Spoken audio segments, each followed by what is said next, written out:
Jangan Tuhan sebelah, mabok di sebelah. Apalagi Natal begini nih. Harusnya hari kudus, ini bisa jadi hari kejahatan. Orang minum, mabok, pesta pora dan mempermalukan nama Allah. Saya tidak tahu di Manado atau di Langoan, tapi di NTT saya sering ingatkan ini. Ini hari kudus yang ulang tahun Tuhan Yesus. Kenapa Anda yang bikin kacau? Kalau Anda memang orang Kristen, saudara, saya tidak tahu Anda mau terima atau tidak, tapi saya harus bicara. Tolong rayakan Natal, jangan ada cap tikus di rumah. Amin. Natal hari kudus kok cap tikus. Sampai yang pulang jalan langsung haleluya. Yesus damai di hati.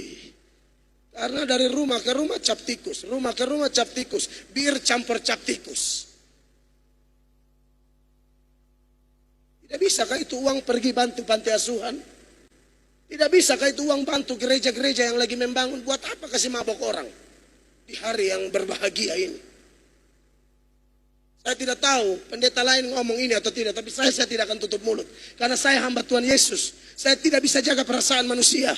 Perhatikan Galatia 1 ayat 10. Galatia 1 ayat 10. Firman Allah berkata, jadi bagaimana sekarang? Adakah ku cari kesukaan manusia atau kesukaan Allah? Adakah ku coba berkenan kepada manusia? Sekiranya aku masih mau mencoba berkenan kepada manusia, maka aku bukanlah hamba Kristus. Pendeta omong kosong model begitu. Hanya jaga perasaan manusia. Khotbah cari apa? Cari jiwa apa cari amplop? Amin. Bapak Ibu, mau lihat ayat tentang minum mabok?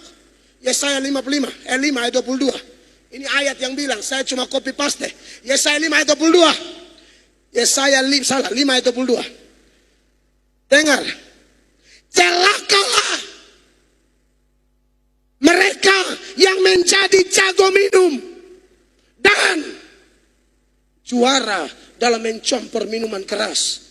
Dia menyanyi juara, tapi mabok juara juga. Juara jangan juara campur-campur. Amin Bapak Ibu. Natal hari kudus tapi jadi hari kejahatan. Siapa yang menyebut nama Tuhan, tinggalkan kejahatan. Bapak Ibu dengar, sudah mau dekat habis sih. Tambah mau dekat tambah panas. Haleluya. Biar sebentar kita kunyah itu kuku babi itu enak. Ada 3 cara orang menyangkal Tuhan. Yang pertama, dengan mulutnya secara verbal seperti Petrus. Kenal Tuhan, tapi orang tanya, bukankah kau bersama-sama? Oh tidak. Nah, ini menyangkal. Yang kedua, jenis menyangkal kedua adalah bersikap diam. Tahu kebenaran, tidak ngomong. Tahu kesalahan, tidak tegur.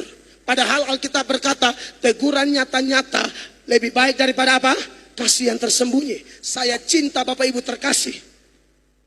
Karena kami hamba Tuhan ini, nanti mati Tuhan tanya. Contoh, Hemel Atok, kau ke Langoan itu, kau tegur yang selingkuh-selingkuh tidak? Hemel Atok, kau ke Sulawesi Utara itu, waktu mau Natal, kau tegur mereka tentang minuman keras tidak? Kami ditanyai, Tuhan bilang apa sama Yeskiel? Kalau aku kasih tahu orang itu dia mati, tapi kau tidak bicara, dia mati, saya tuntut nyawanya dari kau. Tapi kalau kamu sudah ngomong, dia tidak mau bertobat, dia mati, tapi kau lolos. Mau lihat ayatnya? Saya kasih tunjuk saja ya, supaya jangan pikir saya karang-karang. Tolong dulu Pak. Yeskiel 33, 8 dan 9 aja. 8 bilang begini. Kalau aku berfirman kepada orang jahat, hai orang jahat, engkau pasti mati. Dan engkau tidak berkata apa-apa untuk memperingatkan orang jahat itu supaya bertobat dari hidupnya. Orang jahat itu akan mati dalam kesalahannya.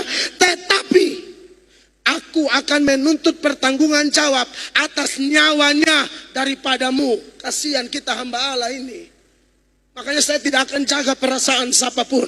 9. Sekalipun baru pertama kali saya datang Langoan. 9. Tetapi jikalau engkau memperingatkan orang jahat itu supaya ia bertobat dari hidupnya, tetapi ia tidak mau bertobat, ia akan mati dalam kesalahannya, tetapi engkau telah menyelamatkan nyawamu. Saya pendeta cari aman. Cari aman dengan siapa? Bapa di surga. Saya tidak akan cari aman dengan Bapak Ibu. Saya tidak bisa asal lihat pejabat langsung khotbah halus. Oh, tidak ada itu sejarah. Tidak ada itu. Sorry aja, tidak ada. Paling tinggi undangan terakhir, biasa aja. Amin. Allah, kita ajaib, ladang pelayanan luas satu dunia kok. Jaga-jaga perasaan apa? Jadi kalau ada pejabat yang korupsi, bertobat.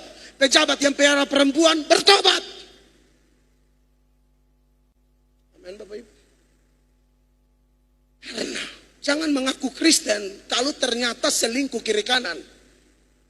Menipu. Amin, Bapak Ibu.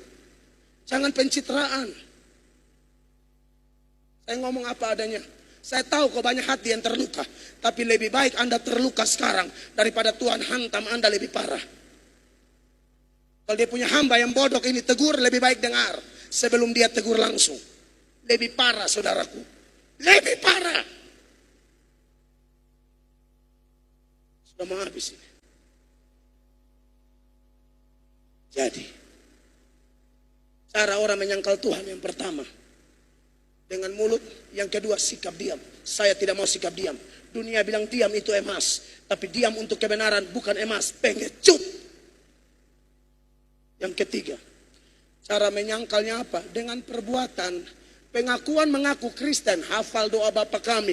Hafal pengakuan iman rasuli. Hafal semua. Hafal. Tapi jahatnya minta ampun. Titus 1 ayat 16. Ini sudah tambah mau habis. Mereka mengaku mengenal Allah, tetapi dengan perbuatan mereka menyangkal dia. Saudara lihat, mereka mengaku mengenal Allah, tapi dengan perbuatan menyangkal dia. Mereka keji dan durhaka dan tidak sanggup berbuat sesuatu yang baik. Itu jenis menyangkal yang ketiga. Banyak orang tidak menyangkal jenis 1 dan jenis 2, tapi banyak di kantong Kristen menyangkal jenis 3. Kristen tapi jahat. Ayat terakhir kita bangkit berdiri. Berarti benar-benar habis. 2 Timotius 2 ayat 19. Saya ngomong ada dasar semua. Saya pengkhotbah firman, bukan pengkhotbah cerita sejarah nenek moyang. Firman Allah nomor 1. Mari kita baca 2 Timotius 2 ayat 19. 1, 2, 3. Tetapi dasar yang diletakkan Allah itu teguh. Dan meterainya ialah Tuhan mengenal siapa kepunyaannya. Dan setiap orang yang menyebut nama Tuhan hendaklah apa?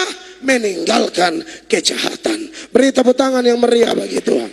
Pemusik dan pemuji ada di depan. Haleluya.